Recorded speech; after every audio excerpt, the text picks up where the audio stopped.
கடந்த ஆகஸ்ட் 15ஆம் தேதி நாகாலாந்து ஆளுநர் இல கணேசன் மறைந்த நிலையில் சென்னை டி நகரில் உள்ள அவரின் இல்லத்தில் இல கணேசனின் குடும்பத்தாரை நேரில் சந்தித்து எடப்பாடி பழனிசாமி அவர்கள் ஆறுதல் தெரிவித்து வரக்கூடிய அந்த காட்சிகளை பார்த்து வருகிறோம். விவரங்களோடு இணைகிறார் எமது செய்தியாளர் லதா. லதா, விவரங்களை வழங்கலாம். வணக்கம்.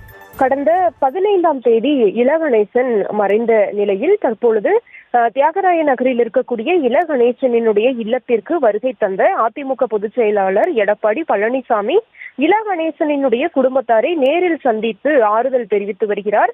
கடந்த 15ஆம் தேதி அவர் காலமான நிலையில் அந்த சமயம் இபிஎஸ்ஆல் வர முடியாத ஒரு சூழல் இருந்தது. இதற்கிடையே இன்றைய தினம் அவர் வருகை தந்து குடும்பத்தாரை நேரில் சந்தித்து அவர்களுக்கு இல கணேசனின் மறைவுக்கு இரங்கலும் குடும்பத்தாருக்கு ஆறுதலும் தெரிவித்து வருகிறார். இல கணேசன் மணிப்பூர் அதே போல நாகாலாந்து ஆளுநராக இருந்தவர். அதே போல பார்த்தோம் அப்படின்னா கடந்த 15ஆம் தேதி உடல் நலக்குறைவு காரணமாக காலமாகி இருந்தார். கடந்த சில நாட்களாகவே அவர் மருத்துவமனையில் சிகிச்சை பெற்று வந்த ஒரு சூழல்ல சிகிச்சை பலனின்றி அவர் 15ஆம் தேதி காலமானார்.